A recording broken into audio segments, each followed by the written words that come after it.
Oke, baik, terima kasih. Bapak Ibu Saudara-saudara, kita sudah ada untuk tanya jawab. Nah, saya mempersilahkan terlebih dahulu para narasumber. Kalau ingin masih mau konfirmasi, Pak Captain ingin bertanya ke Pak Dr. Joni, saya persilakan. Terima kasih sudah sangat jelas. Oh begitu, baik. Kalau begitu saya coba ke Prof. Jimmy. Prof, bagaimana apa yang sudah dijelaskan oleh Pak Dr. Joni tadi? Ada perlu mau ditambahkan? Ya, saya tadi mengajukan pertanyaan. Ya. Apakah Allah berfilsafat? Dijawab jelas sekali, Allah tidak berfilsafat. Karena di dalam Yohanes 14 ayat 6 dikatakan, Akulah jalan, kebenaran, dan hidup. Selesai, apalagi melawang. Luar biasa Pak Joni, terima kasih banyak pencerahan yang sudah disampaikan. Karena ada orang-orang yang suka mengatakan bahwa Allah itu berfilsafat, Allah itu, ya begitu. Padahal jelas sekali. Dia adalah kebenaran. Jadi kebenaran yang mutlak cuma ada pada Allah. Manusia belum tahu kalau bumi bulat, dia sudah lebih dulu katakan. Manusia belum tahu kalau ada kehampaan, dia lebih dulu katakan. Manusia belum tahu AI, dia sudah lebih dulu katakan di dalam Kejadian 1 ayatnya yang pertama. Pembukaan dari apa yang dia sampaikan kepada Musa, semua yang akan terjadi di dunia, dia sudah lebih dulu jelaskan bahwa ada 5 macam yang akan terjadi. Terima kasih banyak. Itu saja komentar saya. Baik, terima kasih Prof. Ya, tadi sudah dijelaskan oleh Dr. Joni bahwa he is omniscience, ya. Jadi menjelaskan bahwa Allah itu Maha Tahu. Dan yang kedua, apa yang disampaikan oleh Prof itu menjelaskan kepada ketika Septuaginta menjelaskan ego me, gitu kan? Aku adalah aku. Jadi Yesus adalah aku, adalah jalan, kebenaran, dan kehidupan. Nah, itu menunjukkan kepada eksistensi Allah dalam Kristus itu sendiri. Dia itu Alfa dan Omega, sehingga tepat sudah apa yang sudah disampaikan bahwa He is omniscience, gitu kan? Dia Maha Tahu, dan sebelum segala sesuatu ada, Dia sudah tahu. Sehingga kalau dikatakan bahwa apakah Allah berfilsafat, ini sesuatu yang sangat keliru. Tetapi apakah Allah menciptakan segala sesuatu dengan hikmat? Yes, terima kasih. Ini juga sekali untuk mau make sure ke Dr. Joni. Baik Bapak Ibu Saudara-saudara, kita sudah ada di posisi untuk tanya jawab dari para audiens. Yang ada di sini ada Pastor Ben, ada Penatua Yan Sapulete, ada Evangelis Yan Mamondol, ada Kak Nonce, Evangelis Nonce Waroka, ada yang menggunakan Galaxy, ada Bung Yoram, ada Pak Charles Luz. Nah, ini seorang filsuf juga, ini salah satu. Kemudian ada Pak James Laiha, ya. Kemudian ada Ibu Like. Ini kemungkinan ini pendeta Dr. Hengel. Boleh mau on kamera ini yang menggunakan nama Hengel. Dan kemudian ada Ibu Esta yang ada di Makassar. Ini ada dua yang sudah raise hand. Saya melihat terlebih dahulu Pak Ben. Silakan Pak Ben, sesudah itu Evangelis Yan Mamondol. Baik, terima kasih kesempatan. Suara saya kedengaran? Jelas. Oke, baik. Jadi tadi pertanyaan awal dari Senator Prof. Jemi sudah dijawabkan dan kita sepakat itu, kita setuju. Pertanyaan saya, kalau Allah sendiri tidak berfilsafat, kenapa para hamba Tuhan justru senang berfilsafat? Malah filsafat ini begitu kental, mengalahkan teologi. Itu dulu, makasih.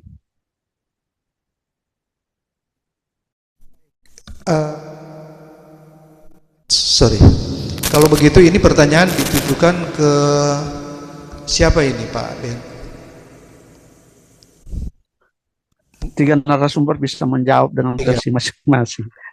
Itu saya coba ke Pak Kapten Jendri. Silakan, Cap. Pertanyaannya bersifat kita harus berfilsafat untuk apa? Untuk menggali kenapa orang lain ya orang itu.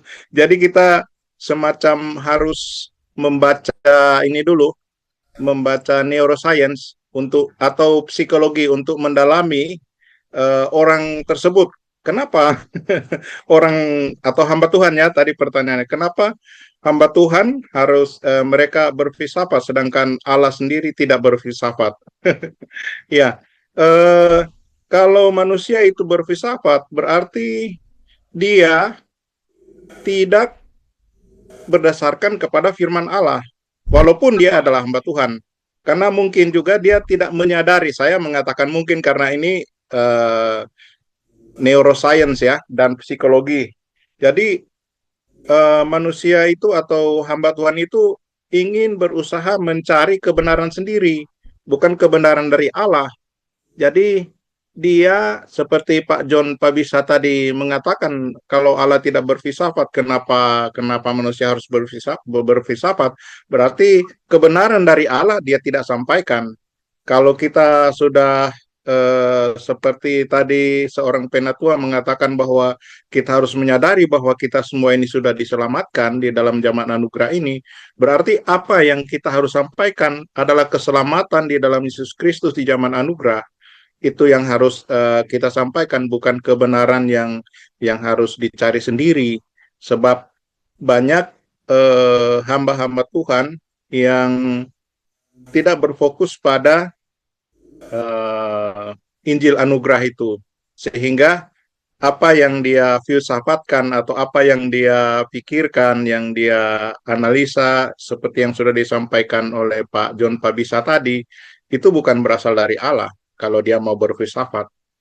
Jadi kalau contohnya sebuah sungai, kalau sungai itu mengalir dari sumber yang benar, maka air yang dialirkan itu, misalnya airnya berwarna kuning atau berwarna merah atau berwarna bening, bening itu tidak berwarna ya.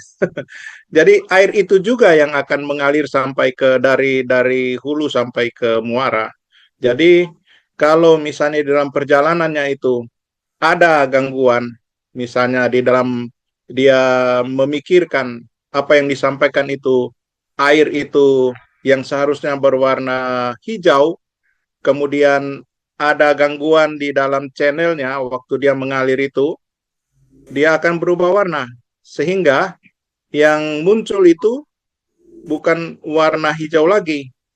Mungkin sudah bercampur coklat karena ada becek yang bercampur di situ. Jadi itu mungkin ilustrasi sederhana bagi hamba-hamba Tuhan atau para pekabar Injil atau para misioner yang berfilsafat. Jadi Injil itu tidak perlu difilsafatkan. Kita menerima, kita membaca, kemudian kita eksegese, kemudian atas tuntunan Parakletos atau Roh Kudus sebagai penolong, itu yang kita sampaikan. Jadi firman Tuhan tidak dapat difilsafatkan. Saya kira itu kenapa hamba Tuhan atau orang-orang yang percaya kepada Tuhan masih berfilsafat, tidak menyampaikan firman Tuhan berdasarkan Injil kebenaran di dalam zaman anugerah. Jadi kalau ada hamba Tuhan yang berfilsafat, saya kira itu bukan Tuhan, dari Tuhan. Jadi karena sudah jelas Allah atau Tuhan tidak berfilsafat. Saya kira demikian. Baik, terima kasih Cap. Jadi ini make sure lagi bahwa yang tadi disampaikan oleh Dr. Joni bahwa mengutip surat Kolose bahwa yang Paulus maksud di situ filsafat-filsafat kosong.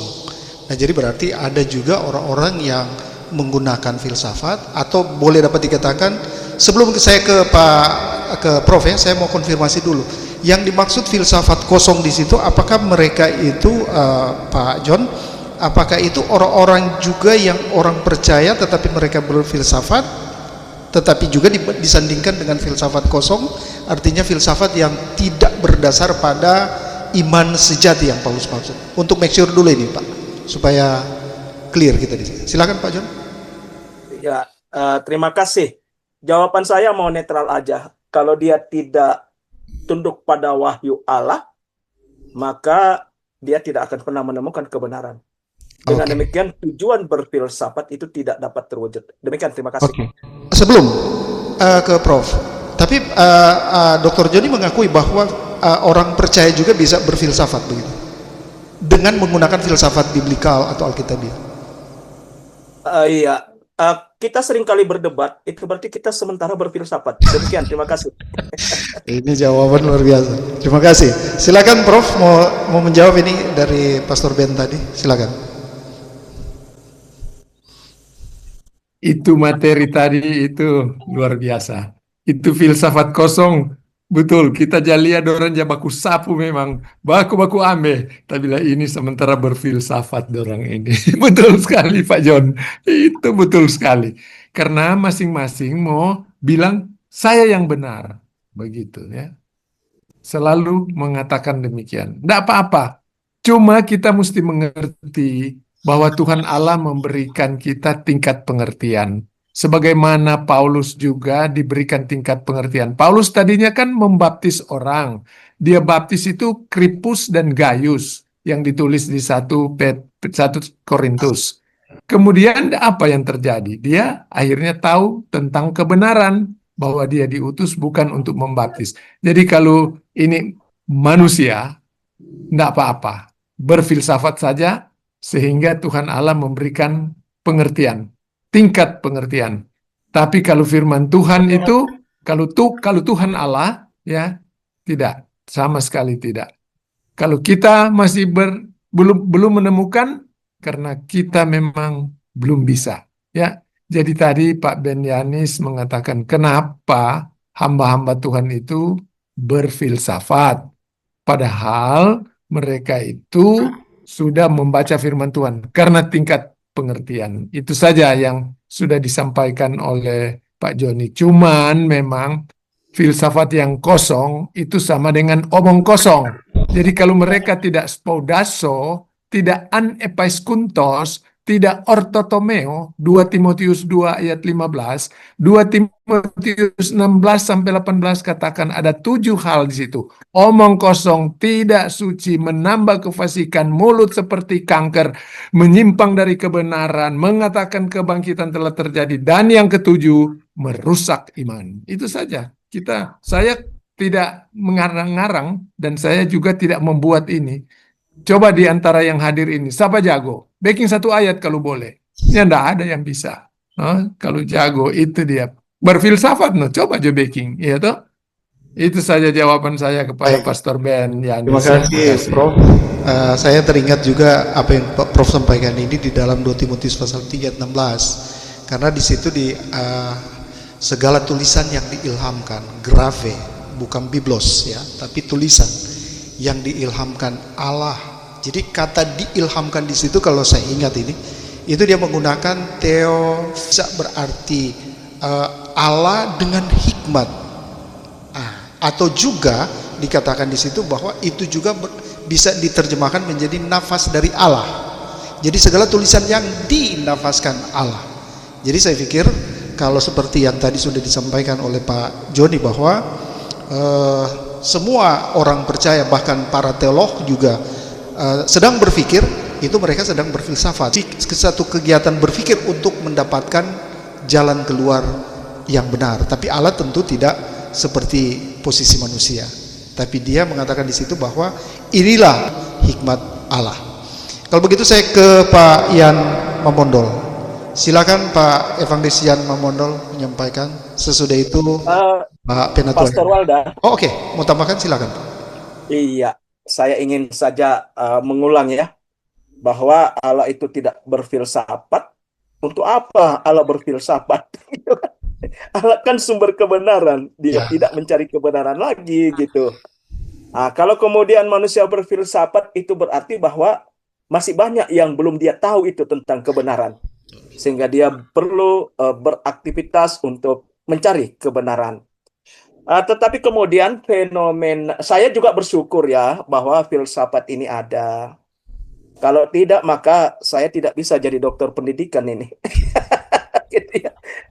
Ya, dan saya tidak bisa tahu bagaimana proses belajar. Orang yang belajar itu sebenarnya sementara berfilsafat. Karena dia ingin tahu tentang kebenaran, karena dia mengantisipasi jangan-jangan ditanyakan tentang kebenaran itu. Kalau kemudian seorang hamba Tuhan berfilsafat, saya justru menganggapnya itu sebagai sesuatu yang sangat positif sekali. Karena itu adalah proses mempersiapkan. Jangan sampai orang yang dia layani itu adalah orang yang sementara mencari kebenaran. Jadi kalau orang yang dilayani itu bertanya, dia bisa menjawab. Jawabannya itu harusnya meneruskan kebenaran Allah. Persoalannya tadi, seperti Cap Genry tadi, katakan bahwa kita justru seringkali bereksperimen dalam membedah kebenaran Allah. Saya sendiri sangat takut ya ketika sudah mulai mengarah pada satu posisi melampaui Allah. Karena seringkali kita melampaui Allah dalam berfilsafat, itu yang tidak betul itu. Ketika Allah sendiri tidak menjelaskan, kita mengatakan bahwa begini, sementara Allah sendiri diam. Lalu kemudian kita mengatakan, dia itu begini, sementara Allah sendiri tidak mengatakan begitu. Gitu kan? Kita berdebat pada sesuatu yang Allah tidak katakan.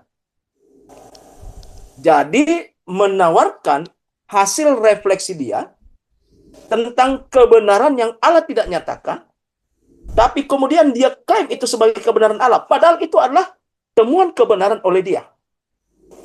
Sebenarnya yang lebih benar adalah orang yang diam. Kalau Allah diam, harusnya kita diam. Kalau Allah tidak bicara tentang itu, jangan bicara tentang itu. Tetapi fakta bahwa banyak hamba Tuhan yang mungkin karena pinternya gitu, gitu ya, itu melampaui Allah, gitu ya, melampaui Alkitab.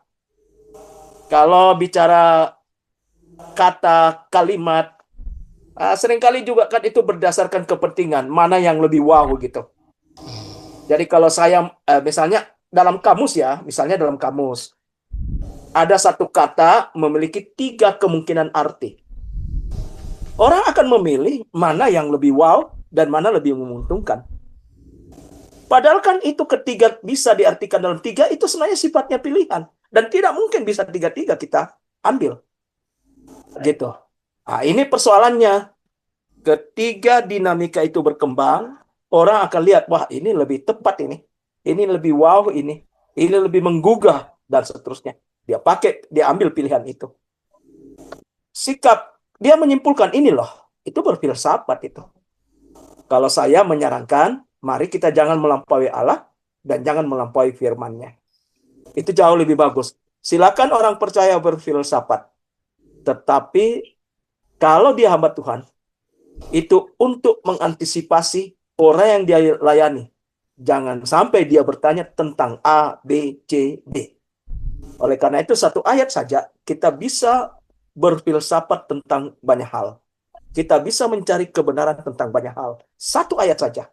Dan dari satu ayat itu bisa timbul banyak sekali pertanyaan. Kalau kita tidak berfilsafat, maka kita tidak akan bisa masuk dalam proses dibentuk. Gitu ya. Tetapi kembali, harus tunduk pada wahyu Allah. Nah, kemudian, ada orang yang bilang begini, wah saya itu tidak suka berfilsafat, tidak suka saya, gitu ya. Tetapi kalau dia mulai bilang begini, hidup ini tidak ada artinya. Wah, gitu ya. Sebenarnya pada saat itu dia berfilsafat. Mengapa hidup ini susah? Dia berfilsafat. Tuhan, mengapa saya menderita? Sementara berfilsafat. Gitu. Nah, tetapi ketika mencari jauh saya tadi berkhotbah di gereja, saya mengatakan begini. Mungkin hari ini saudara berteriak, Tuhan, Tuhan, mengapa saya masih susah hari ini? Karena sampai hari ini saudara tidak menemukan kebenarannya. Padahal kalau rajin baca Alkitab, di sana dikatakan begini. Filipi pasal 1.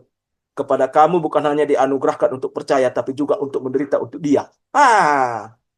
Jadi ketika kita menderita, seharusnya kita lihat sebagai anugerah Allah. Selesai sebenarnya. Tidak akan timbul lagi kegelisahan, tidak akan timbul lagi keluhan dan seterusnya. Lalu saya katakan begini, saudara-saudara, mungkin sudah 10 tahun saudara berteriak, mengapa susah, mengapa susah. Tapi saudara tidak pernah berkata begini, Tuhan, walaupun saya sudah menderita, ternyata sampai hari ini saya masih bisa punya baju baru. Gitu ya. Saya masih bisa naik mobil, saya masih bisa sewa Grab, InDrive, datang ke gereja, bersekutu bersama dengan saudara-saudara. Mengapa tidak melihat itu? Dan mari kita lihat penderitaan adalah anugerah. Orang berfilsafat karena dia tidak menemukan kebenaran di dalam Allah. Bukan hanya itu, orang berfilsafat juga karena ingin meneruskan kebenaran Allah. Demikian, terima kasih. Baik, terima kasih. Wow. Jadi dapat dikatakan bahwa 1, 2, 3, 4 itu menjawab ya. Artinya Allah tidak hanya mengendaki setiap orang diselamatkan, tetapi dia harus juga belajar. Nah, dengan belajar itu dibutuhkan kegiatan berpikir yang disebut dengan tadi filsafat.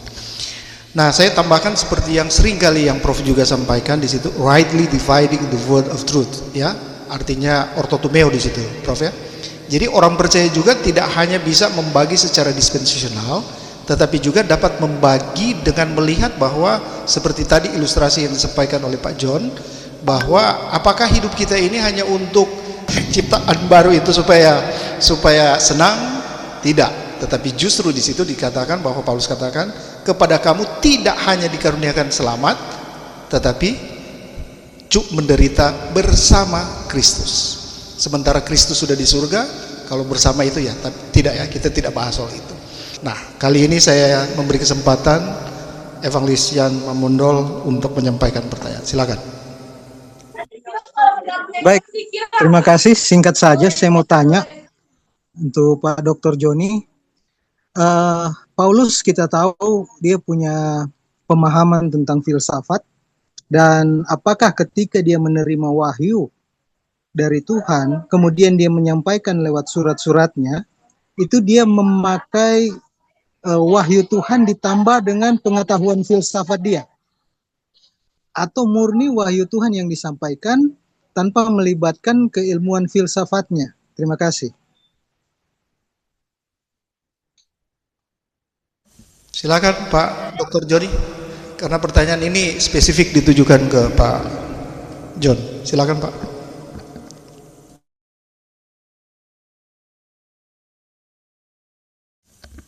Unmute dulu Pak. Ya, saya tidak dengar yang pertama. Oke, boleh Pak. diulang? Baik, Pak Yan silakan. Ya, Pak. Rasul Paulus memahami filsafat. Dia tahu filsafat. Kemudian ketika dia menerima wahyu dari Tuhan, dan ketika dia menulis surat-suratnya, apakah dia menggabungkan pemahamannya tentang filsafat dengan wahyu Tuhan itu? Sehingga seolah-olah terjadi mix antara pemahaman filsafat Paulus tambah wahyu Tuhan, jadilah surat-surat Paulus. Seperti itu, Pak. Silakan Pak John. Oke, terima kasih. Mungkin kita kembangkan aja Pak ya, bukan hanya Paulus. Bagaimana dengan penulis Alkitab lainnya? Begitu saja Pak ya. Nah, supaya Ya, boleh, Pak. pertanyaannya kita kembangkan, bagaimana dengan para penulis Alkitab dan kitab atau surat yang ditulisnya? Berfilsafatkah mereka? Apapun yang terjadi nanti dalam proses itu barangkali akan kita lihat dari jawaban ini. Oke, kita mulai dengan status para penulis. Jadi status para penulis ini adalah manusia. Mereka benar-benar manusia. Kalau Musa itu adalah seseorang yang terdidik di Mesir, Daud itu kita lebih lihat sebagai seorang penyair, seorang raja. Salomo orang yang berhikmat, sangat reflektif. Lukas itu seorang yang terpelajar dengan profesi tertentu. Lalu Paulus itu adalah orang yang hebat dalam retorika dan hukum Yahudi. Wah, luar biasa Pak ya. Artinya apa? Bahwa mereka itu berpikir. Mereka menggunakan bahasa dan mereka juga punya ruang untuk bisa menyusun argumen. Kalau kita lihat dalam Roma pasal 3 sampai 5, jelas sekali di sana cara berpikir yang sangat rasional sekali.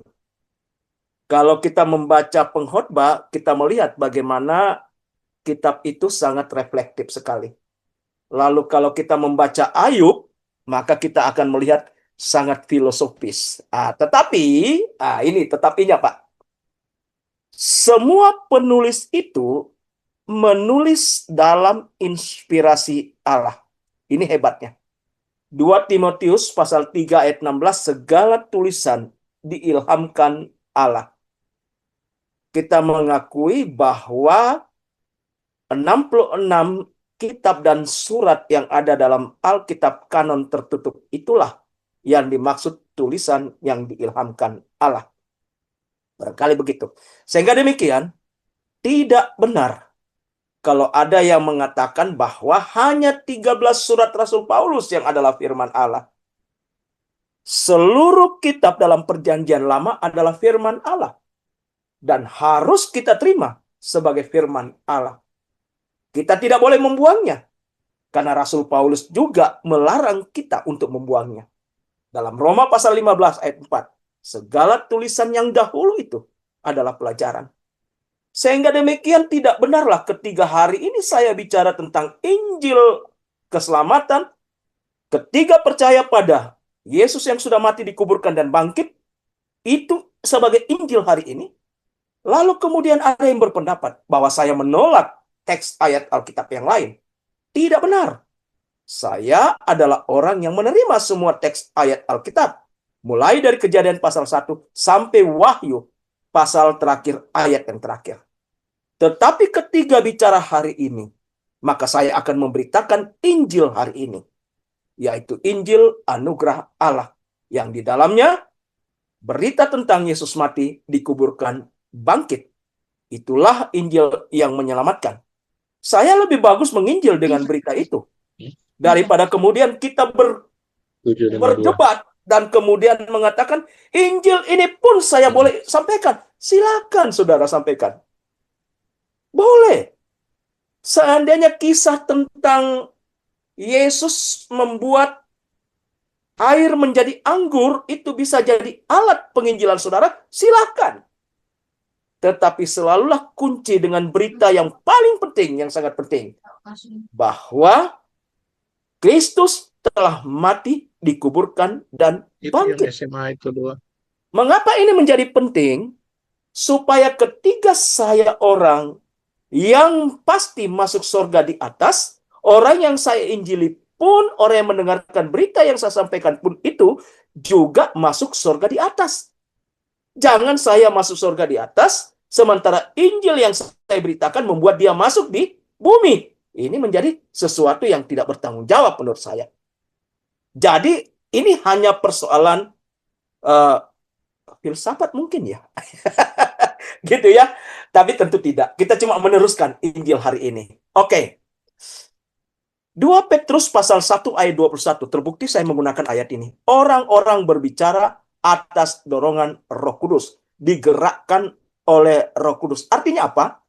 Mereka itu, para penulis Alkitab itu bukan sekedar reflektor ide. Tetapi mereka adalah alat wahyu. Penting. Apakah mereka berpikir? Jawabannya iya. Paulus berargumen, Lukas menyelidiki, Salomo merenung, Ayub bergumul. Gitu.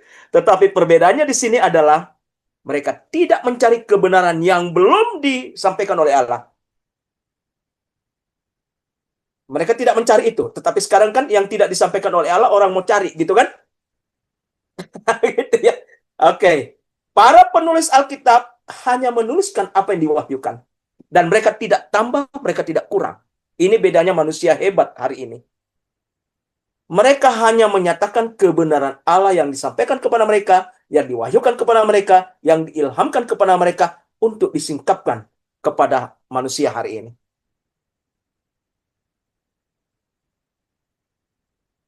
Apakah kemudian tulisan mereka itu mengandung filsafat? Ya kadang ya. Kadang ya.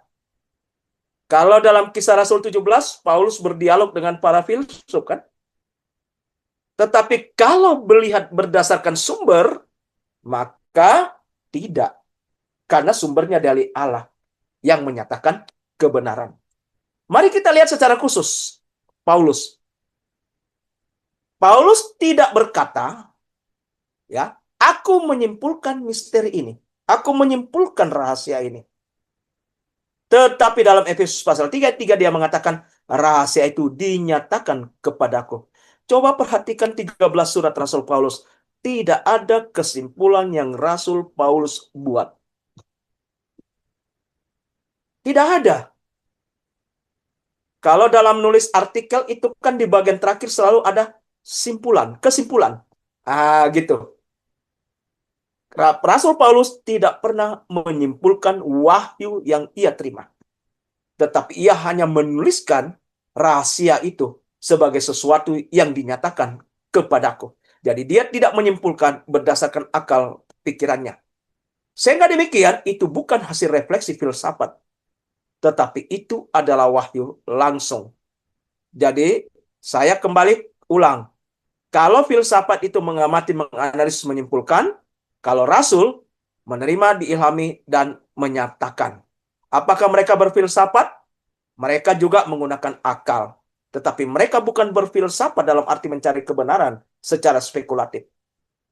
Mereka berpikir dalam terang wahyu. Itu berbeda secara epistemologis. Bahkan ketika mereka merenung, kitab itu tidak berakhir pada nihilisme. Ia berakhir pada frasa ini. Takutlah akan Allah. Artinya, refleksi mereka selalu kembali pada otoritas wahyu. Sehingga demikian kalau kita lihat, sebenarnya keinginan terbesar Rasul Paulus itu adalah mengenal Allah. Yang kukendaki semuanya sampah, dan sekarang yang kukendaki adalah lebih mengenal. Sebenarnya itu adalah proses belajar. Disitulah Paulus kemudian belajar. Tapi dia belajar pada wahyu yang ia terima. Jadi sumber kebenarannya itu menjadi sumber kebenaran yang sangat valid, dan itu adalah kebenaran absolut yang tidak boleh dirubah sebagai kebenaran hakiki. Kalau dia kebenaran hakiki, kita berdebat, kita diskusi, lalu kemudian kita sepakat menjadi kebenaran. Tapi kalau ayat Alkitab tidak boleh dijadikan sebagai kebenaran hakiki.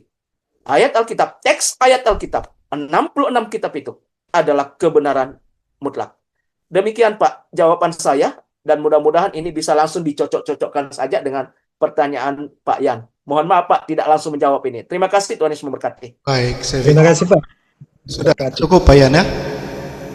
Oke, terima kasih. Baik, kalau begitu saya ke Pak Yanes Sapulit ya. Silakan Pak.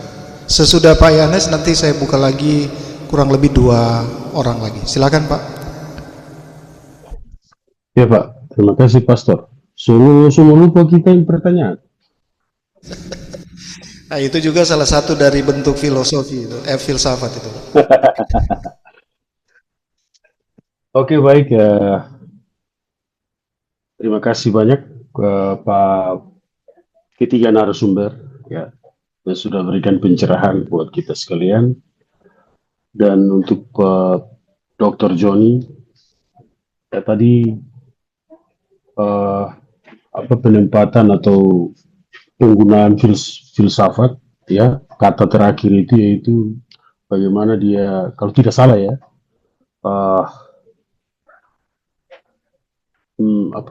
kata terakhir itu tadi apa yang pembuktian iman melalui moralitas kalau tidak salah, kalau menggunakan filsafat ya, kalau tidak salah tadi orang akan mencari tahu iman melalui moralitas. Saya mau bertanya itu tentang Yakobus ya, Yakobus 2 tentang iman dan perbuatan. Nah, ini sering terjadi perdebatan sengit, termasuk di grup GTK itu, ya. Banyak hamba Tuhan, ya, pengajar-pengajar juga yang eh, kalau menurut saya mau mencari pembuktian iman lewat perbuatan.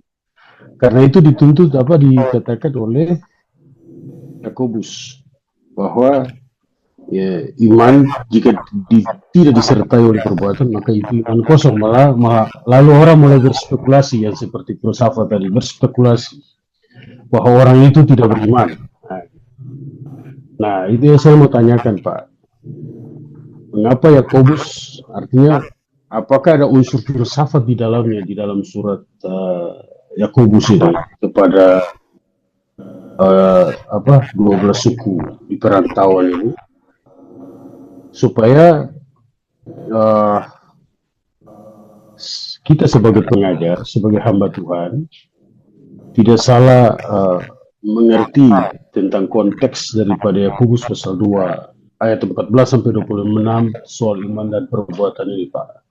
Khususnya Pak John, silakan Pak Dr. John. Saya harap Pak Dokter memahami maksud saya, Pak, ya.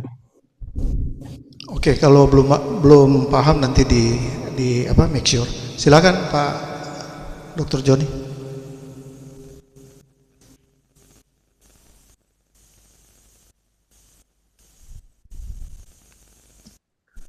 Jadi kalau ada orang yang kemudian mempermasalahkan Yakobus pasal 2 itu, lalu kemudian menambahkan kebenaran di sana, gitu, itu juga hasil filsafat kan. Jadi kita harus akui saja gitu, itu hasil filsafat. Tetapi hasil itu adalah relativistik. Saya beberapa kali mendengarkan khotbah dari guru saya, pemimpin saya, Bapak Pendeta Frans Tamarol, ya. Beliau beberapa kali mengkhotbahkan Yakobus itu tidak seperti yang dijelaskan oleh para penemu baru, gitu kan? Sampai dikatakan ada kontradiktif sebenarnya, ya. Kita selamat oleh anugerah melalui iman. Lalu kemudian dikatakan bahwa kalau iman itu tidak dapat dibuktikan melalui perbuatan, iman itu tidak menghasilkan buah. Lalu kemudian dikatakan kalau iman itu tidak bertanggung jawab, maka kita bisa kehilangan keselamatan. Nah, ini sebenarnya benar juga. Apakah itu salah? Jawabannya benar.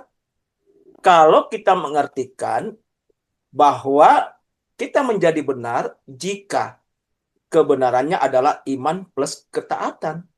Itu kan? Tetapi kalau kemudian hari ini kita bicara seperti itu, dan kemudian kita pindahkan dalam Injil anugerah Allah, maka kebenaran itu tidak tepat, gitu kan? Nah, itu persoalannya. Karena seringkali hasil filsafat seseorang itu sebenarnya berada di ranah lain, di dunia lain, di dispensasi lain, lalu kemudian dia pindahkan kesimpulannya itu pada dispensasi yang sekarang. Itu menjadi tidak bijaksana. Justru tuntutan tanggung jawab dalam hasil filsafatnya itu menjadi tidak bertanggung jawab ketika dipindahkan ke dispensasi anugerah masa kini. Wah, saya mulai berfilsafat juga rupanya dengan kalimat ini. Itu ya. Oke.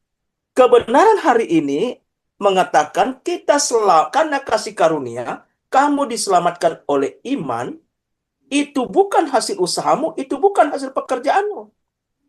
Sehingga apapun yang berpotensi diklaim sebagai usaha, itu menjadi tidak benar kan? Kalau mau dijadikan sebagai syarat keselamatan. Karena kebenaran hari ini bicara tentang keselamatan itu hanya oleh iman. Keselamatan itu adalah kasih karunia. Bukan oleh perbuatan, bukan oleh usaha. Lalu kemudian ada yang mengatakan, lihat ayat 10. Itu bukan, ayat 10 bukan dijadikan sebagai syarat untuk menambahkan syarat keselamatan dalam ayat 8 dan 9 pada Efesus pasal 2. Tetapi itu menjelaskan posisi. Ketika kita sudah menerima kasih karunia itu, ketika kita sudah diselamatkan, bukan karena usaha kita, maka satu, apa yang terjadi pada kita? Kita buatan Allah. Jadi kita bukan diperbaiki. Kasih karunia itu bukan memperbaiki kita, tapi membuat kita menjadi baru. Gitu. Makanya kita disebut manusia baru, kita disebut ciptaan baru. Apakah salah kalau kemudian saya main di area ini saja? Tidak salah. Karena saya juga sementara menyampaikan kebenaran Injil anugerah Allah. Gitu. Oke. Jadi kita menjadi buatan Allah, diciptakan dalam Kristus. Ini posisi baru. Lalu kemudian ada yang bilang, di sana kan bicara perbuatan baik. Lihat dulu ayatnya. Jadi saya selalu menggambarkan bahwa pekerjaan baik itu adalah mesin otomatis yang dilekatkan dalam posisi baru kita. Makanya seorang yang sudah pasti selamat tidak perlu dituntut berbuat baik, karena dia pasti akan berbuat baik. Mengapa? Karena ada Roh Kudus di sana. Kita berada dimateraikan oleh Roh Kudus, dan Roh Kudus itu kan yang selalu mendorong kita.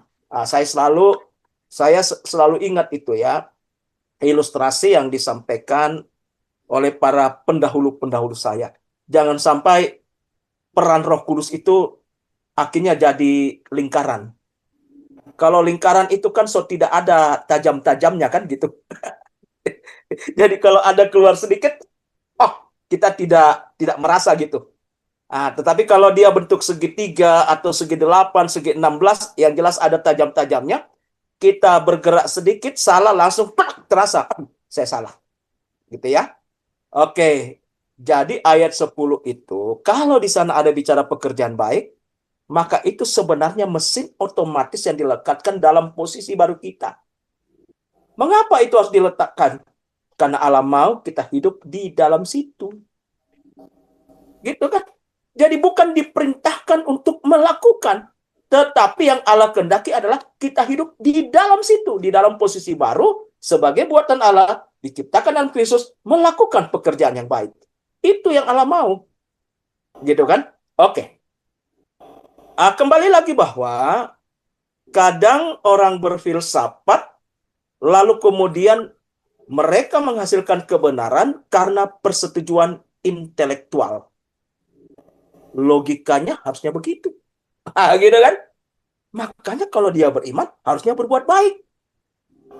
Nggak perlu kita bermain filsafat di sana. Kalau lihat Efesus pasal 2 ayat 10, itu jelas itu. Cukup kamu menerima karya Kristus yang sudah mati, dikuburkan, bangkit itu, otomatis kita diubahkan menjadi buatan Allah, kita dijadikan baru sebagai buatan Allah, diciptakan dalam Kristus Yesus, dan Allah menempatkan mesin perbuatan baik itu dalam kehidupan kita. Dan Allah mau supaya kita melakukannya. Oke, pertanyaan, apakah perbuatan baik itu dalam konteks ayat 10 adalah usaha kita? Jawabannya tidak. Karena kita bisa melakukan pekerjaan baik akibat mesin otomatis yang Allah tempatkan di situ. Dengan demikian, kalaupun toh kita orang yang sudah pasti selamat ini bisa berbuat baik, itu karena mesin otomatis yang Allah tempatkan di dalam hidup kita. Jadi perbuatan baik juga itu adalah maunya Allah. Itu adalah pekerjaan Allah. Jadi kalau begitu, upah pahala kita di surga adalah ketika kita memberikan hidup kita ini, hidupku ini bukannya aku lagi. Jadi semua mesin, saya kira begitu. Jadi sekalipun kita berbuat baik, itu bukan karena kita mampu, ya, bukan karena sebagai bentuk tanggung jawab, tetapi itu adalah anugerah juga, gitu. Posisi baru, posisi surgawi yang sudah Allah berikan kepada kita. Terima kasih, Tuhan Yesus memberkati. Baik, terima kasih Dr. Joni. Pak Yanes, saya pikir cukup dulu ya. Ya. Baik, terima kasih. Saya rasa sudah terjawab ya. Oke, terima kasih. Dokter. Oke, baik, terima kasih. Nah, sebelum saya lanjut kita masih ada kurang lebih setengah jam, 30 sampai 40 menit ke depan, karena kita tadi agak sedikit telat. Saya ingin coba menggambarkan satu filosofi atau sastra yang dipegang atau dianut, bahkan dipercayai oleh orang-orang Semitik, lebih khusus orang Ibrani, dengan menggunakan pola gamatria, Pak.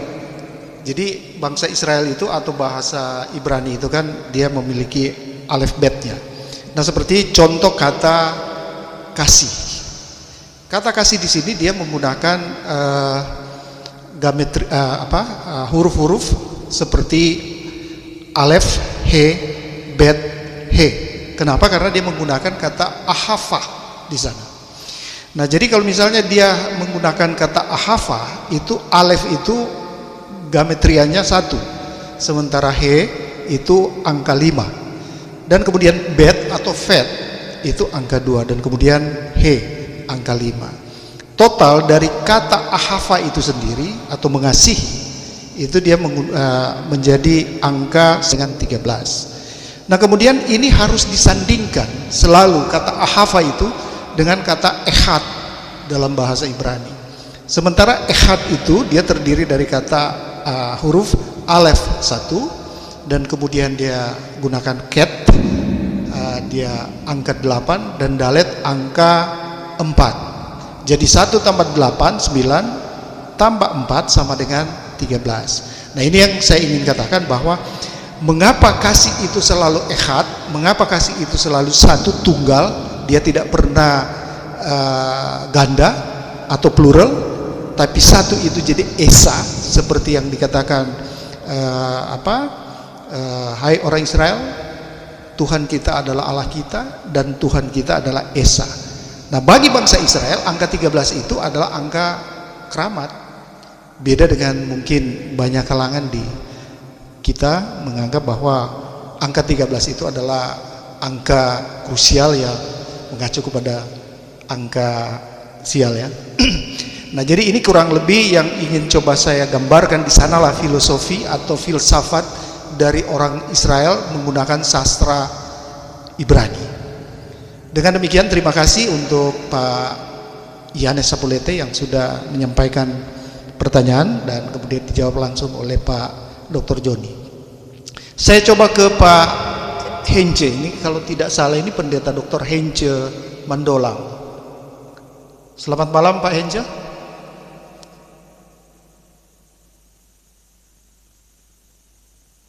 Oh, mungkin lagi asik mendengar ini begini. Kalau begitu saya coba ke yang lain. Silakan, ada yang ingin bertanya. Saya buka sesi pertanyaan untuk 2 orang ke depan. Silakan.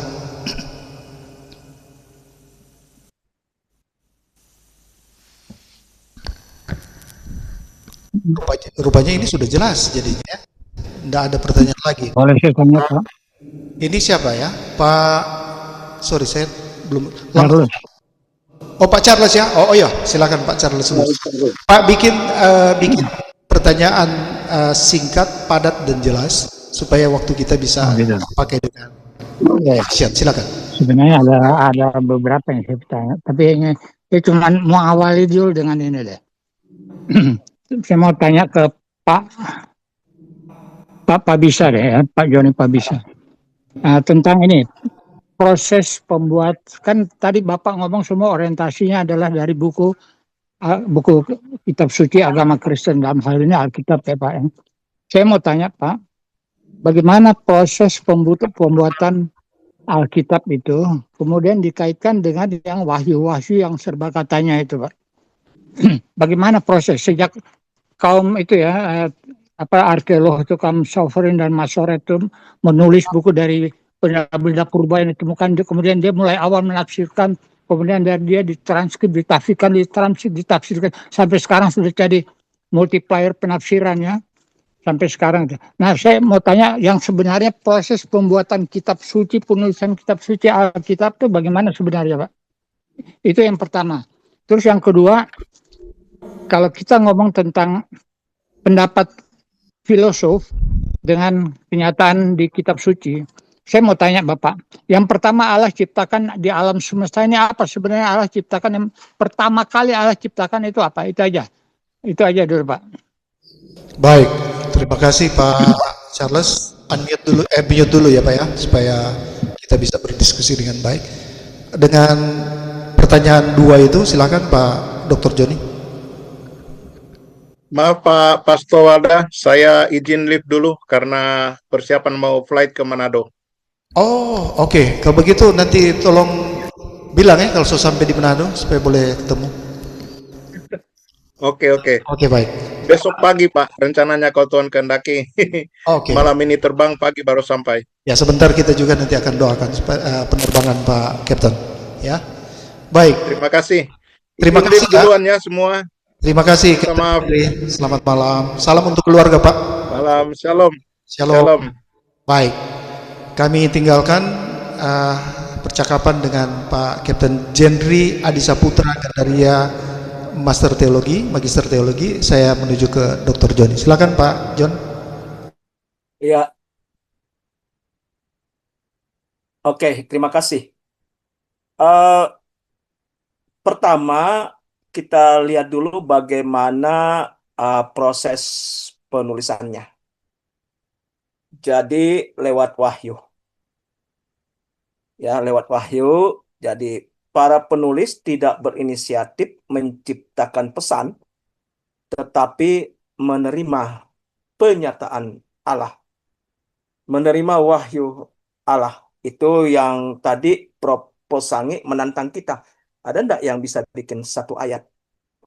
Gitu ya. Jadi kalau bukan wahyu, itu bukan firman Tuhan. Ya. Kemudian ada lewat inspirasi. Kalau kita lihat dalam 2 Timotius 3:16, di situ dikatakan segala tulisan diilhamkan Allah. Artinya bukan sekedar ide yang diilhami sebenarnya di situ, tetapi tulisan itu sendiri berada dalam nafas Allah. Kemudian Allah memakai manusia. Dimulai dengan Musa pada kitab Kejadian kan. Tentu proses penyusunannya itu menjadi cerita tersendiri.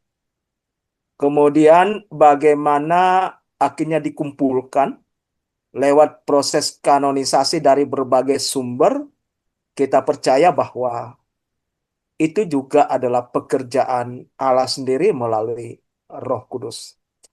Makanya saya mengatakan cerita sendiri. Allah memakai manusia seperti Musa, Daud, Yesaya, Yeremia, Daniel, Matius, Lukas, Yohanes, Paulus, dan lain-lain. Dan hebatnya lagi adalah bahwa Allah membiarkan manusia yang dipakai ini menulis dengan gaya masing-masing.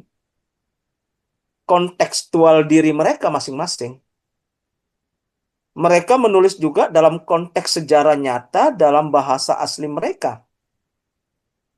Dan dari 40 penulis itu dari asal yang berbeda-beda kok semuanya mengarah pada satu pribadi yang namanya Yesus, yang kemudian di masa kini kita kenal Yesus itu adalah Allah sendiri, pribadi yang sudah mengambil rupa sebagai manusia, lalu kemudian untuk menyelamatkan kita hari ini, ia rela menyerahkan nyawanya di kayu salib, mati, dikuburkan, dan bangkit.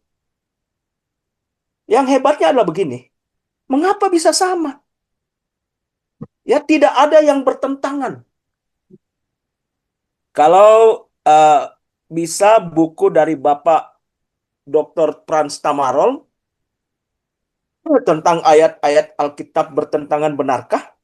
Itu bisa dimiliki, akan menjadi sangat menarik. Buku itu ada di saya, sudah lama dan saya selalu membacanya. Dan itu akan bisa menjadi solusi bagi kita untuk kemudian memastikan bahwa sesungguhnya ayat-ayat Alkitab ini tidak bertentangan, hanya berbeda. Karena memang dari Kejadian sampai Wahyu ayat terakhir itu, nanti kita akan berkaitan, beririsan dengan bagaimana Allah mengatur rumah tangganya di dalam 66 kitab itu. Jadi yang kemudian kita kenal sebagai dispensasional. Ya, dispensasi. Jadi kita akan melihat kebenaran-kebenaran vertikal dan kemudian ada prinsip-prinsip yang berlaku yang tidak dibatasi oleh masa. Mengapa itu bisa terjadi? Karena Roh Kudus menjaga wahyu itu, menjaga pesan itu. Jadi para manusia, penulis ini dipakai oleh Allah, dilayakkan oleh Allah untuk menyampaikan apa yang Allah mau nyatakan kepada manusia, dan di sana Roh Kudus menjaga agar mereka itu tidak bertentangan. Mereka itu berbeda. Mereka tetap fokus pada berita tentang Kristus. Lalu kemudian kalau dalam bahasa aslinya dan seterusnya kita bisa dapat proses pengumpulannya itu akhirnya kita kenal dengan istilah kanonisasi ya. Jadi Alkitab itu tidak dibuat oleh gereja, tetapi Alkitab kemudian mengakui kitab yang sudah memiliki otoritas rasuli, otoritas kenabian. Nah, itu yang kemudian ditetapkan sebagai kanonisasi, kanon tertutup sekarang. Sehingga demikian hanya 66 kitab. Kalau kemudian ada kitab-kitab lain di luar kanonisasi itu, maka kita tidak mengakuinya sebagai sungguh-sungguh firman Allah. Kemudian kalau kita lihat kanon perjanjian lama, nah itu tetap prosesnya sama. Kanon perjanjian baru juga ada pada abad kedua sampai 4. Ya. Jadi pada abad kedua sampai 4 itu kemudian gereja secara resmi mengakui 27 kitab dan surat dalam perjanjian baru. Kemudian ada namanya juga penyalinan manuskrip. Tidak ada mesin cetak ya. Semuanya disalin dengan tangan. Ada ribuan manuskrip Yunani yang didapat papirus misalnya, unkilian minuskel itu. Nah, inilah yang kemudian disebut sebagai kritik teks untuk memastikan akurasi. Jadi secara historis Alkitab adalah dokumen kuno dengan bukti manuskrip paling banyak kalau kita mau bahasakan secara akademik ya. Dan kemudian bagaimana terjemahannya gitu. Jadi kita percaya juga bahwa terjemahannya ini kan proses. Ada Septuaginta, Vulgata, kemudian terjemahan modern dan lain-lain gitu ya. Kemudian akhirnya kita harus tiba pada satu cara melihat bagaimana Alkitab itu mengandung perspektif dispensasi. Semua teks ayat Alkitab adalah firman Allah, tetapi tidak semua firman Allah itu untuk kita lakukan. Makanya saya selalu mengatakan Injil hari ini adalah Injil anugerah Allah. Jadi kalau mau bicara keselamatan, maka tidak ada perbuatan baik di sana. Kalau mau bicara kasih, konsep kasih itu berbeda juga dengan sebelum anugerah dan setelah anugerah ini dinyatakan. Berbeda konsep kasihnya itu. Gitu ya. Dan seterusnya dan seterusnya. Saya kira itu yang bisa saya sampaikan tentang keberadaan Alkitab. Prinsipnya Alkitab itu secara historis memang ditulis oleh manusia, tapi secara teologis itu asal pewahyuannya berasal dari Allah. Secara kanonik dikenali bukan diciptakan oleh gereja. Jadi sesungguhnya validitas, reliabilitasnya itu bukan ditentukan oleh gereja, bukan oleh manusia, tetapi semuanya oleh karena Allah sendiri dalam 3 pribadi yang bekerja harmoni dan kemudian bisa menghasilkan kebenaran yang luar biasa. Yang kedua, tolong diulang Pak Pastor Walda. Ya. Ada yang bisa disampaikan? Ya, yang kedua itu apa ya? Langsung aja ke Saya mau tanya tentang waktu menurut Alkitab atau menurut teologi yang pertama kali Allah ciptakan di dunia ini apa sebenarnya? Apa yang sebenarnya Allah ciptakan di dunia ini? Yang pertama kali. Iya. Saya tetap mengacu saja Pak pada Kejadian pasal 1 gitu ya. Kalau kita membaca pasal 1 itu jelas sekali urutannya Pak, gitu kan? Kecuali kalau mau bicara tentang keberadaan Allah sebagai yang kekal, ya, kita tidak tahu dari mana awalnya dan tidak tahu dari mana di mana akhirnya, maka yang pertama kali adalah kekekalan itu sendiri, gitu. Ini saya coba berbicara pendekatan filsafat ini. Minta maaf ini. Jadi kita mengacu saja Pak pada Kejadian pasal 1 karena itu yang saya percayai Pak. Terima kasih. Baik, saya pikir ini Pak Charles, nanti kalau ada pertanyaan lain dalam sesi berikut Pak ya, kita beri kesempatan. Enggak, ini belum tuntas sebenarnya Pak. Karena ada pendapat dari banyak filsuf Yunani mengatakan time was God's first creation. Jadi yang pertama Allah ciptakan adalah kehidupan, yaitu Allah menciptakan waktu. Bahkan Einstein sendiri mengatakan gini ya, satu-satunya alasan kenapa Allah yang pertama kali Allah ciptakan adalah waktu, karena agar supaya proses kehidupan di alam semesta ini dapat berjalan tidak secara serentak.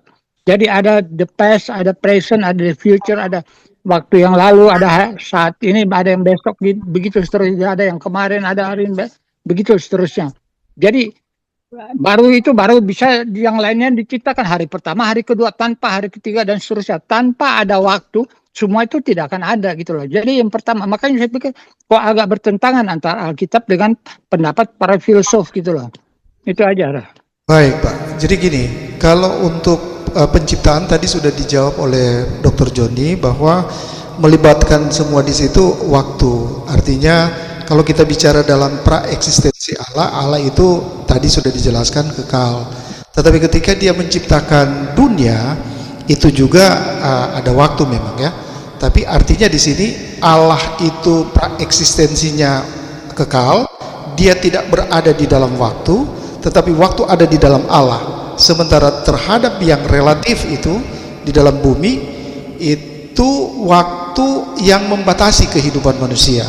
Dan saya pikir itu eksplisit ya, implisit yang tidak disampaikan oleh Pak Dr. Jody tadi.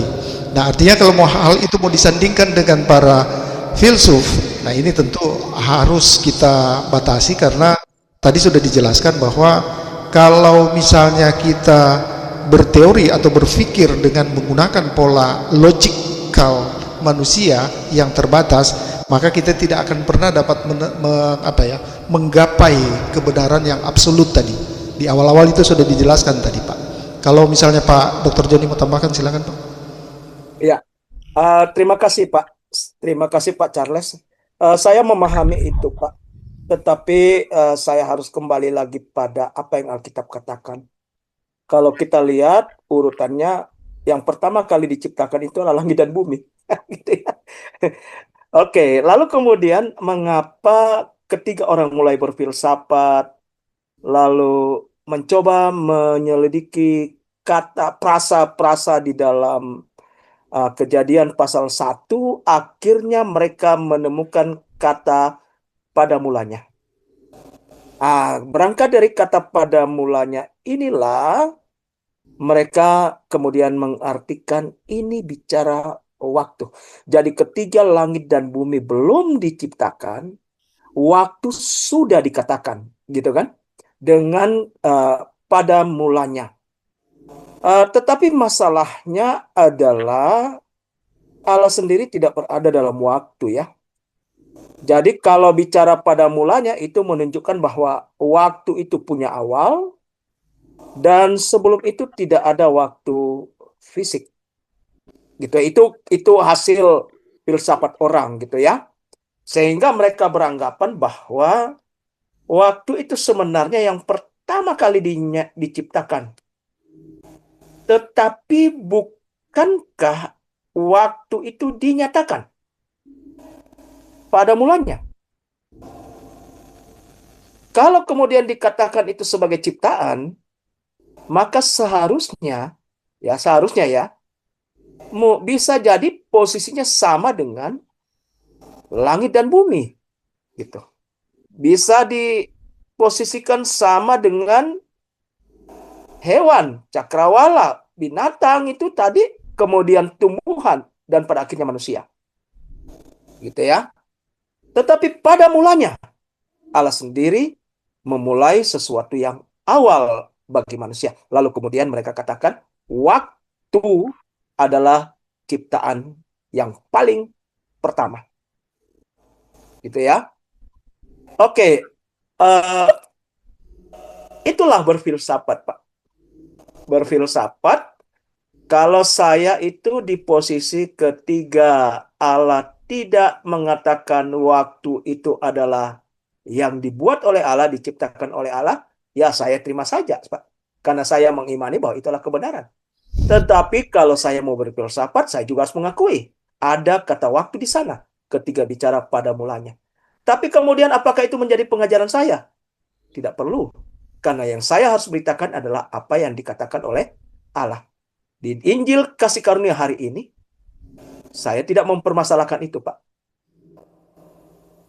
Ya, yang saya justru beritakan adalah kapan kita itu bisa selamat. Gitu kan?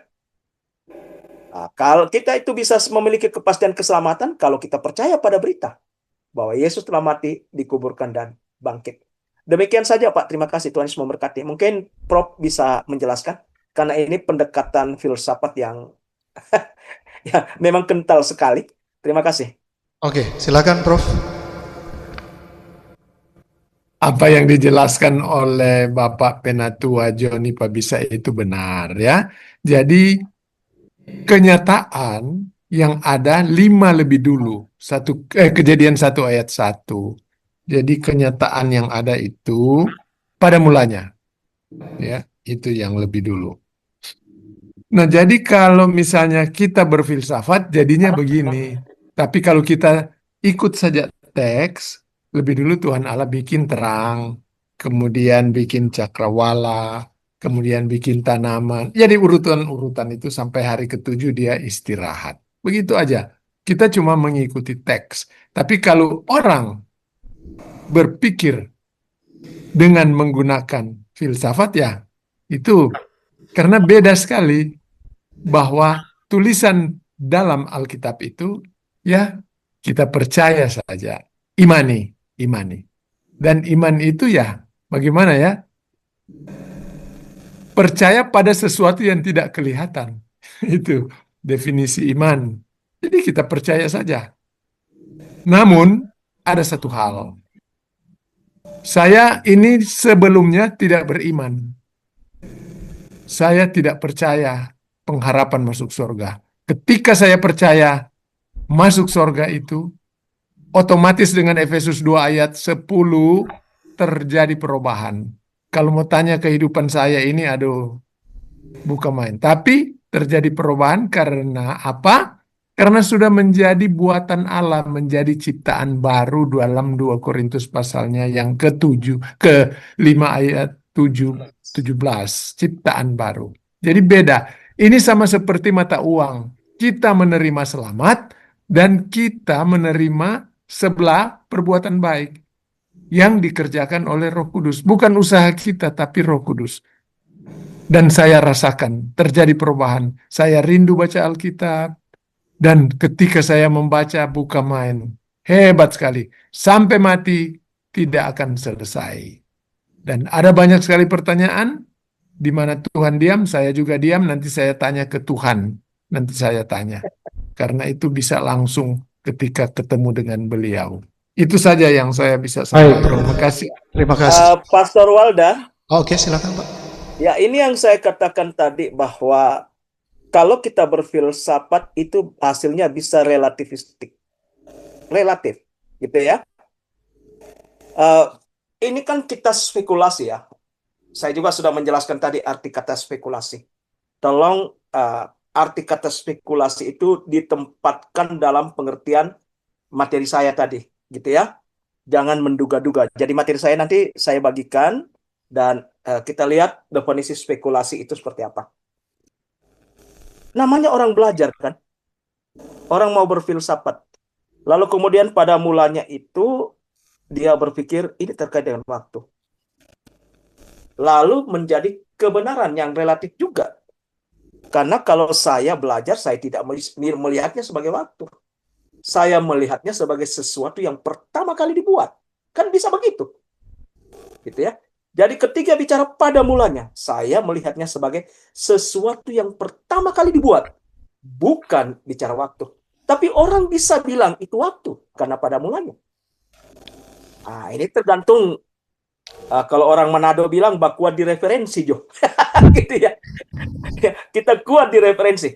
Tapi kalau saya, Pak, tidak melihat itu sebagai penjelas. Allah tidak bermaksud menjelaskan waktu di sana. Karena kalau kita melihat itu sebagai penjelasan tentang waktu, maka kita akan mengalami kebingungan untuk menjelaskan urutan-urutan tadi. Gitu. Walaupun kemudian urutan juga adalah bicara waktu, kan? Tapi bukan di situ kebenarannya. Pada mulanya itu adalah sesuatu yang pertama kali dibuat. Sesuatu yang pertama kali dinyatakan. Pada mulanya Allah menciptakan langit dan bumi. Kalau bicara langit dan bumi, segala isinya itu. Gitu. Lalu kemudian Allah mulai menurunkan itu. Hari pertama, hari kedua, hari ketiga, hari keempat, hari kelima, dan hari keenam. Lalu kemudian timbullah cerita sebagai sebuah refleksi. Mengapa ada pulau-pulau kecil, ada yang lain, dan seterusnya. Katanya, ini refleksi yang tidak benar. Jangan percaya cerita ini. Gitu ya. Yang dipercaya cuma Alkitab. Katanya bilang begini.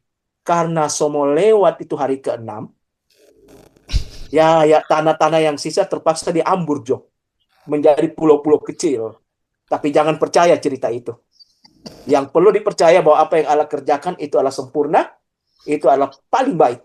Ya, Allah melihatnya sebagai sesuatu yang baik, dan itu adalah sempurna. Demikian, terima kasih. Baik, Pak. Sedikit saya tambahkan ini, kalau tadi sudah dijelaskan dengan menggunakan pola pendekatan Alkitab. Nah, saya coba menjelaskan dengan pendekatan filosofi atau sastra Ibrani, Pak. Jadi di situ dikatakan Bereshit. Nah, seperti apa yang sudah disampaikan oleh Pak John tadi, bahwa dia menggunakan dua gabungan, bet dan resh. Nah, kalau kata bet itu dia menggunakan perlambangan rumah. Kalau resh di situ adalah lambang, kalau saudara bisa nanti buka dalam aksara Ibrani, itu dia menggunakan kata kepala, lambang kepala. Jadi kalau dikatakan Bereshit bara Elohim, atau pada mulanya Allah menciptakan, nanti terus di situ Shamayim and Arets. Jadi di situ kata Bereshit itu berarti rumah pertama untuk mendiami. Jadi itu perlambangan dari sesuatu yang tadi sudah dijelaskan bahwa pada mulanya. Sehingga dapat dikatakan bahwa disitulah Allah menciptakan pertama untuk waktu pertama itu, bukan di waktu sebelum pada waktu itu. Kenapa begitu? Jadi begini. Sebelum Allah menciptakan langit dan bumi, Allah sudah menciptakan malaikat terlebih dahulu. Nah, dia tidak termasuk di dalam penciptaan di dalam Kejadian pasal 1 ayat 1. Sehingga kata Bereshit itu menggunakan perlambangan rumah, bet atau fet, dan kemudian res itu adalah kepala manusia, bukan kepala kerbau. Kalau kepala kerbau itu di alef.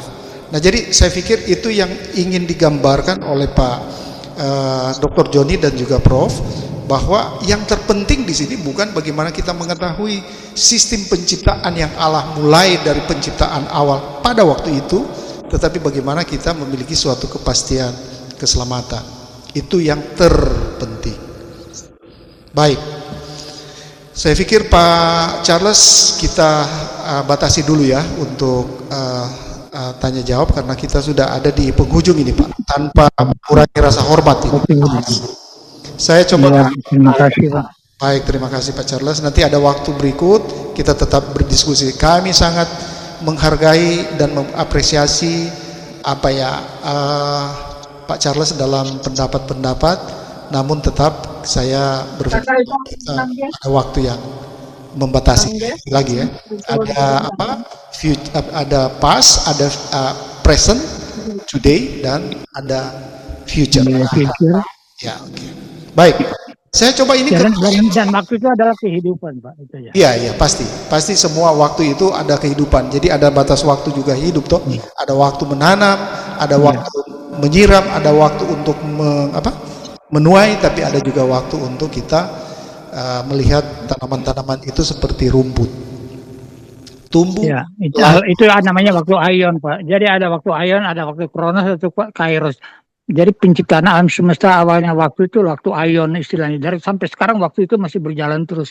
Itu aja deh, nanti kalau panjang kebanyakan panjang nanti kita ya. Terima kasih Pak. Ya, jadi nanti kalau kita lihat dari segi waktu, dilihat dari filsafat Yunani dan filsafat Ibrani itu dia pasti akan ketemu.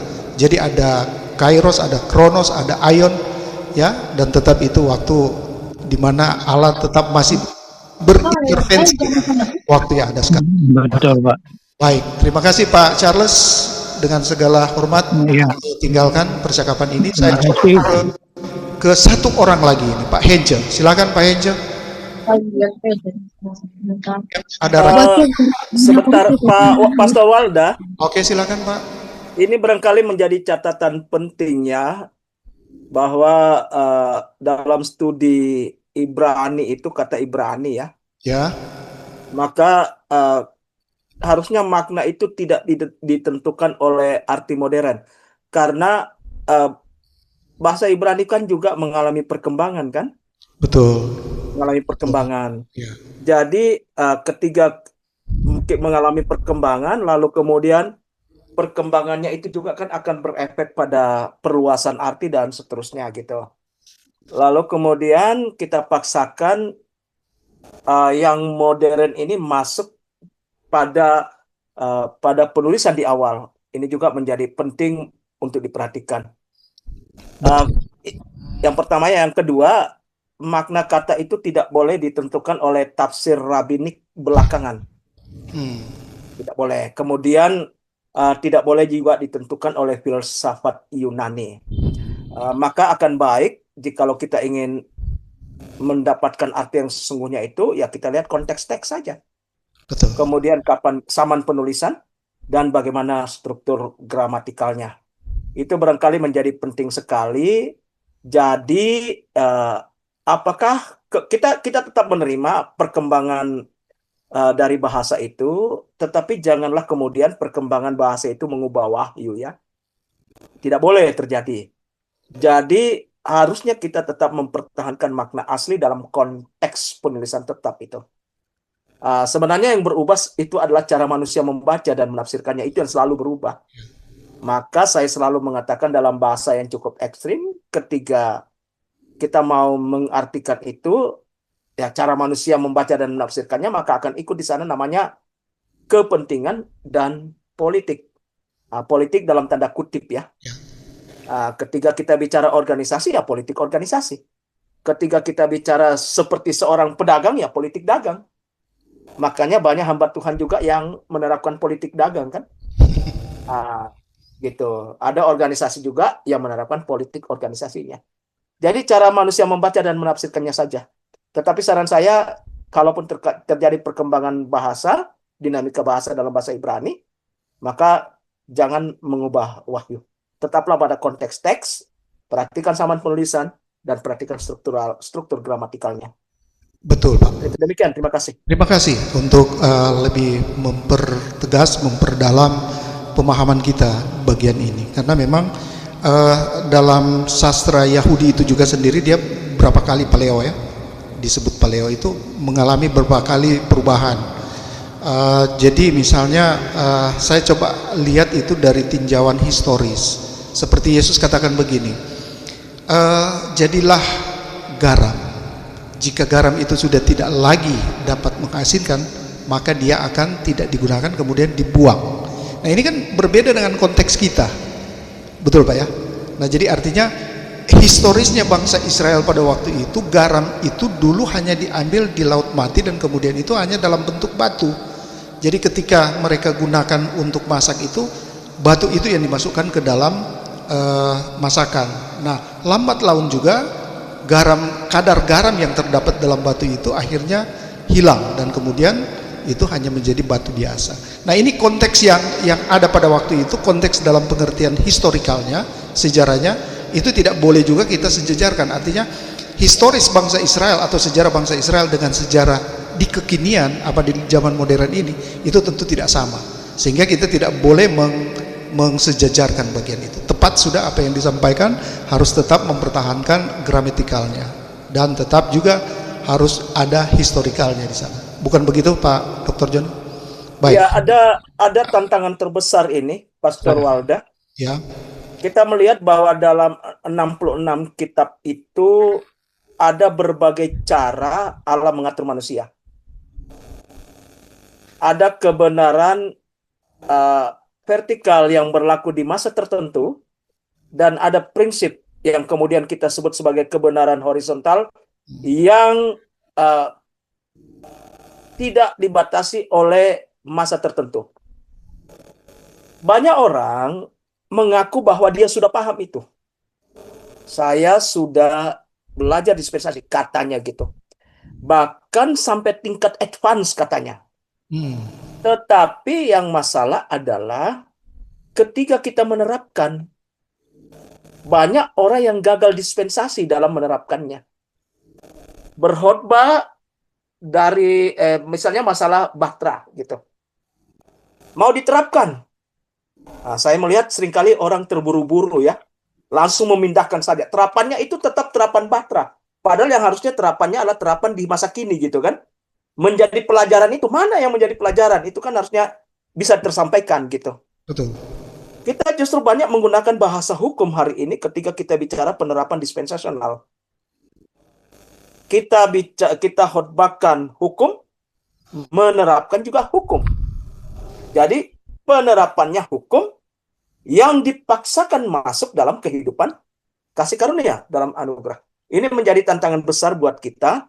Jadi harusnya terjadi harmonisasi antara apa yang kita pahami, apa yang kita ajarkan, dan apa yang kemudian kita terapkan. Demikian, terima kasih. Baik, terima kasih.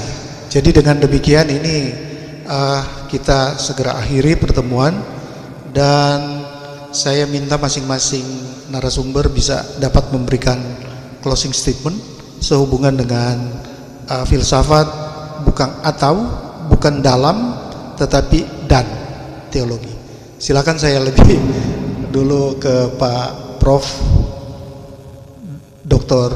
Jimmy Pusangi, PhD. Silakan Prof. Terima kasih.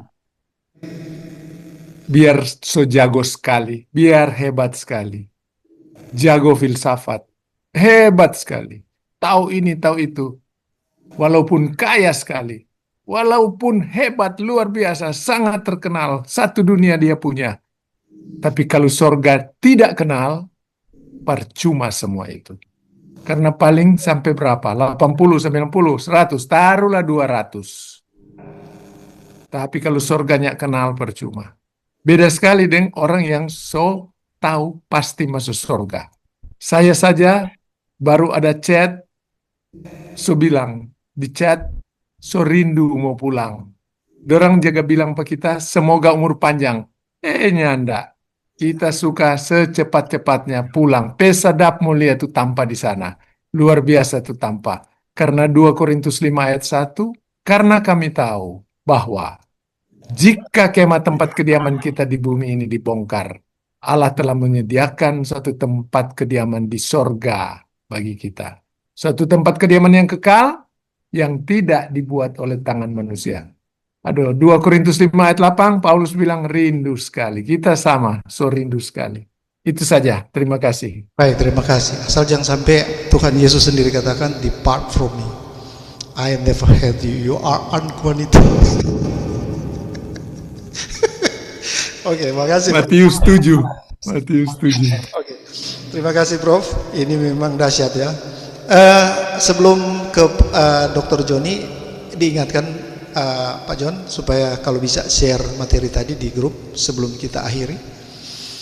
Nah, jadi ini yang memperkuat bahwa banyak orang I want to live 100 years again, tapi rupanya Prof. Soni mau begitu ya. Oke, baik, terima kasih. Silakan Dr. Joni Pabisa memberikan closing statement. Oke, terima kasih. Selagi hidup, tetaplah berada dalam proses. Mau berpikir, silakan. Mau menguji segala sesuatu, silakan. Alkitab sendiri mengatakan, awasilah dirimu, awasilah ajaranmu. Dan kemudian Alkitab sendiri mengatakan, peganglah yang baik. Jangan pernah melampaui kebenaran Alkitab. Karena kita tidak mungkin bisa melampaui kebenaran Alkitab. Ketika Alkitab diam, diamlah. Ketika Allah tidak berbicara tentang sesuatu, jangan berbicara seolah-olah itu dari Allah, dan kita menempatkan diri kita melampaui Allah. Jangan pernah menghakimi kebenaran Allah dengan kebenaran kita sendiri. Jangan pernah memaksakan kebenaran kita dari hasil berpikir untuk menjadi kebenaran Allah. Kebenaran Allah adalah kebenaran Allah, dan itu bersifat mutlak. Sebenarnya tidak perlu diuji. Mari kita terima saja kebenaran Allah itu. Karena dengan kebenaran Allah itu, maka kita akan bisa menjadi kuat. Damai sejahtera itu akan menyertai kita. Anugerah Allah itu semakin nyata dalam kehidupan kita. Kapan kita melestarikan kebenaran di luar anugerah kebenaran Allah, maka damai itu tak akan kita bisa nikmati seutuhnya. Allah menyertai kita, dan Allah memberikan damai sejahtera untuk kita. Mari kita menjadi pewarta-pewarta Injil anugerah Allah. Saudara-saudara, jangan lupa kebenaran Injil hari ini adalah beritakanlah bahwa Yesus Kristus telah mati untuk dosa-dosa kita, telah dikuburkan, dan telah dibangkitkan. Oleh Injil itu kamu diselamatkan. Katakan kepada semua orang, supaya kita sama-sama berada di sorga di atas. Terima kasih, Tuhan Yesus memberkati. Baik, terima kasih, kita berikan aplaus untuk kedua narasumber, Pak Prof. Jimmy Posangi, PhD, dan juga Dr. Joni Pabisa, Magister Teologi. Saya meminjam kata, boleh dapat dikatakan seperti itu, dari seorang anak manusia bernama Frans Tamarol. Dia mengatakan seperti demikian. Filsafat yang benar adalah filsafat yang mampu menggunakan five senses, dan lewat five senses itu dalam kerangka aktivitas berpikir, dan kemudian kita bisa berapologi dalam pengertian bahwa kita dapat memberitakan Injil, dapat memberi pertanggungjawaban tentang iman kita. Demikian. Dengan kasih kami sampaikan sekali lagi untuk Kapten Jenry yang tadi sudah permisi mendahului kita di Zoom ini. Terima kasih untuk Kapten Jenry yang sudah berbagi dengan kita, dan juga Profesor Dr. Jimmy Posangi PhD yang dengan lantang, tegas, dan memang memiliki power selalu menyatakan protos, sesuatu yang terpenting, dan itu yang menjadi utama di dalam surat dari ke-13 surat Paulus. Dan terima kasih juga dengan yang kekasih Dr.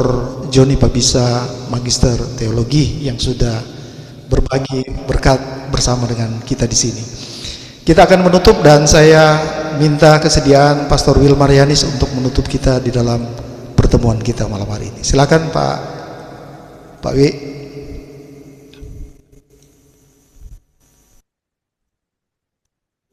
Pak Wilmar, Pak John, mungkin yang diminta tadi kalau tidak salah ini materi yang barusan tadi. Ya. Saya copy paste langsung linknya dari Canva. Silakan. Oh, ini dari Canva. Oke, baik. Ya. Oke, baik. Silakan Pak Wi, tutup kita dalam doa. Jangan lupa tadi berdoa untuk keberangkatan Pak Kapten Jenry bertolak dari Jakarta Airport Soekarno-Hatta ke Samratulangi Manado. Silakan Pak. Berdoa juga untuk narasumber, juga Grace Ministry dan program-programnya, serta untuk para audiens. Silakan Pak. Oke, baik. Mari kita sama-sama berdoa untuk menutup cara pelayanan kita malam hari ini. Kita berdoa. Terima kasih Allah Bapa di surga, di dalam nama Tuhan Yesus Kristus Juru Selamat kami, Tuhan Allah yang Maha Kuasa, Maha Tinggi, pencipta langit dan bumi, laut, serta segala isinya, bahkan ke manusia serupa gambar Tuhan, Tuhan Allah Abraham, Sen dan Yakub Israel, yang kami semua puji muliakan, telah selamatkan kami, ampuni kami, hapus semua dosa kami, lewat karya pengorbanan Tuhan Kristus di kayu salib dengan darah-Mu tertumpah. Bahkan kami boleh dihidupkan lewat kebangkitan Tuhan Kristus dari antara orang mati dan sediakan tempat yang layak bagi kami yang percayakan janji firman-Mu, hidup kali di surga bersama Tuhan selamanya. Tuhan, terima kasih, kami ucap syukur malam hari ini diberikan kesempatan waktu untuk boleh ada dalam persekutuan bersama pelayanan Grace Ministry. Terima kasih Tuhan, kami boleh diberkati lagi lewat pembelajaran lewat setiap kebenaran firman-Mu dengan topik filsafat dan teologi, dan kami berdoa menyerahkan para narasumber, Prof. Dr. Jimmy Pusangi, Pak Dr. Joni Pabisa, dan Kapten Jendri, yang mereka boleh berbagi pengetahuan yang berhubungan kebenaran firman-Mu, dan berkati dalam pelayanan, bahkan dalam tugas keseharian. Biarlah Tuhan pakai dengan sungguh heran untuk menjadi alat Tuhan. Bahkan kami berdoa menyerahkan Kapten Jendri yang dalam persiapan penerbangan dari airport Soekarno-Hatta Jakarta ke Manado, menyerahkan juga dalam pertolongan Tuhan. Terima kasih Tuhan. Bahkan kami berdoa menyerahkan pelayanan Grace Ministry. Kami percaya lewat pelayanan saudara kami, Pastor Walda, dan seluruh tim, biarlah Tuhan tetap pakai menjadi alat Tuhan untuk kebenaran firman-Mu boleh tersampaikan, boleh diberitakan kepada semua orang, dan semakin banyak orang yang mendengar lewat pelayanan Grace Ministry ini, dan terutama Injil keselamatan dalam Tuhan Kristus yang sudah selamatkan kami boleh didengar oleh banyak orang, dan semakin banyak jiwa yang boleh menjadi percaya dan memiliki pengharapan sukacita surgawi dalam Tuhan Kristus. Terima kasih Tuhan untuk pelayanan Grace Ministry malam hari ini, dan kami semua yang boleh tergabung dalam pelayanan malam hari dari berbagai pelosok wilayah di tanah air. Biarlah kami semua boleh menikmati berkat lewat setiap penyampaian kebenaran firman yang kami percaya memang hanya lewat setiap kebenaran firman-Mu kehidupan kami diperbarui dari hari ke hari. Terima kasih Tuhan, terima kasih. Kami boleh mengakhiri pelayanan kami malam hari ini, dan kami menyerahkan semua kehidupan kami semua yang boleh hadir di ruang Zoom ini, bahkan para pembicara, Prof. Dr. Jimmy Pusangi dan Pak Dr. Joni Pabisa, Kapten Jendri, Pak Walda juga, kami berserah dalam pertolongan penyertaan Tuhan Kristus. Terima kasih Tuhan, kami naikkan semua ungkapan syukur dalam nama Tuhan Yesus Kristus Juru Selamat kami berdoa, kami berterima kasih. Haleluya, amin. Amin.